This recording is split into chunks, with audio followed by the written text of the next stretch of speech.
Good evening. My name's Errol McLendon. Welcome to the Interstate Stories podcast.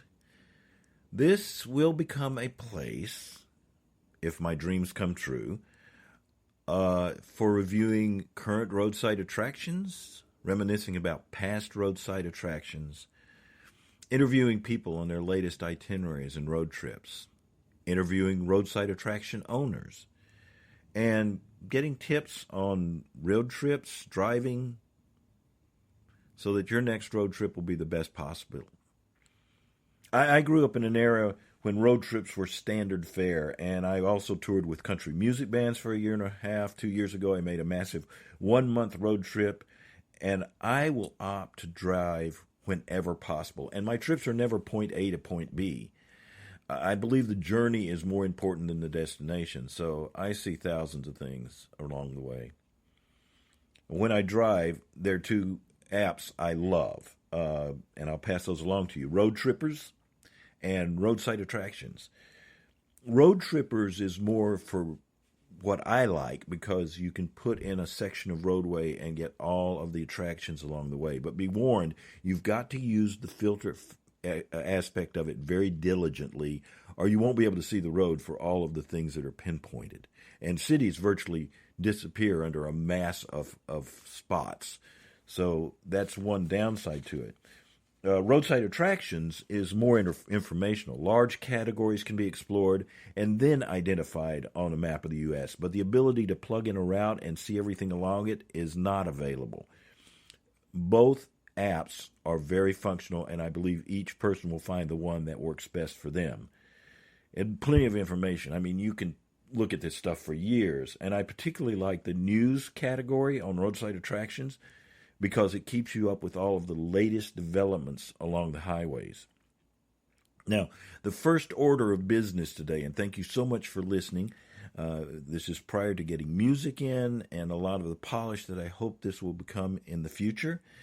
But my first order of business is I need a co-host or two co-hosts, someone who enjoys driving and road trips, young or old, it doesn't matter. I'm not a big fan of podcasts, no offense to anyone, where one person just goes on and on and on. And I know you don't want to hear my droning voice every week. I prefer it when two or more people are interacting on a podcast. And I think it gives two perspectives or three perspectives on the topics that are being discussed. So if you're interested, get in touch with me at my email, errol.mclendon@gmail.com. That's ERROL.McLendon, MCLENDON @gmail.com. Or you can contact me through my website, interstatestories.com. My plans are to put a itinerary or a plan or an outline for a show together on a Thursday, record it sometime on a Saturday so it can be edited on Sunday, and put it on the air on Tuesday nights. Now, that's completely negotiable as to what my new host can do. So if that doesn't meet your schedule, don't let that stand in your way. Please give me a call or email me. I'm also looking for people who would like to be interviewed on the show. So if you'd like to talk about a roadside trip or a roadside attraction you've enjoyed, or if you own a roadside attraction, please let me know. I'd love for you to share that with us. Now, my huge plan for this website and this podcast is to create group road trips when we all get back together post-COVID.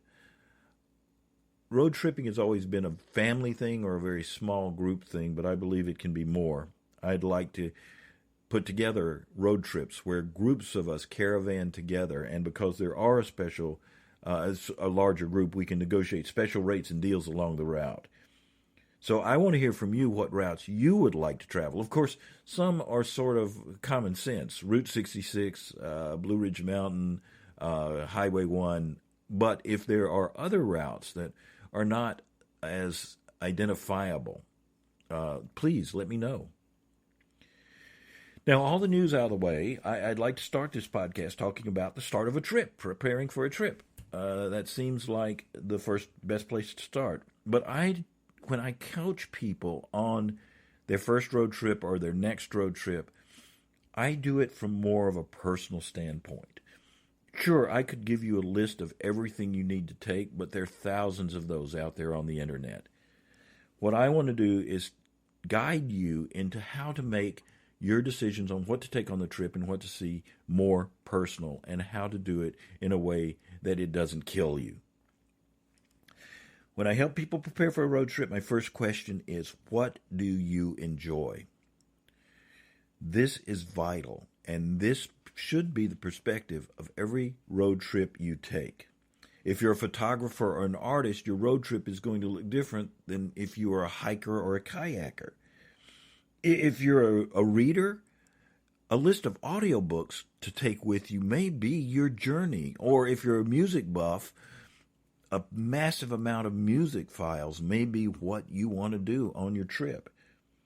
Foodies, your entire trip may be just a series of diners, coffee shops, and restaurants. Sports fans, it may be going from city to city to see sports teams. So make it your own. The next step is pace yourself. Please, please, please, please, please. The fun goes away quickly if you're constantly rushing to get to the next place. First of all, I never book my hotels or motels in advance. That way, I have a flexibility on the trip. And there are plenty of hotel apps that will let you book a room literally as you're driving into the parking lot. And often at very low rates, because those rooms are going to remain empty the rest of the night. I've made it a habit on my road trips of walking up and asking the rate, and then simply saying, is that the best you can do? It helps if you glance at the door. They're afraid you're going to leave, especially if it's later in the evening, and they're not going to rent that room. Many, many times I've negotiated a lower rate standing at the counter. Now, I like to get up early, not too early, have breakfast, and hit the road a little later in the morning. You may be different. You may be an early morning person, but I never plan more than 4 or 5 hours on the road. That way I can enjoy stops along the way, and I usually get there in an early stopping time, or I can go further on my trip. But time enough to stop, get settled in, get something to eat, and relax. It's much better for me than driving in at midnight and eating out of vending machines. And more than once, I have actually shortened my itinerary to allow for a more leisurely trip. And I've never regretted that. If you are interested in driving an area that's further from your home, consider flying in, especially right now. If plane fares are incredibly low to some locations. Flying in, renting a car, doing your circle trip, and flying back. Or flying out and driving back, or vice versa, driving out and flying back. But be warned that many rental car companies charge a premium for one-way rentals, so look at all the charges before you pass them your credit card. And last but not least, check to see if the attractions you're interested in seeing are open. It'll avoid disappointments. I am still horribly disappointed that I arrived at Dr. Evermore's Forevertron Park on the one day it was closed. And the sad thing is, if I had known, I could have left a day earlier or a day later, because I just picked a random day to leave. It's a trip I'll need to make again.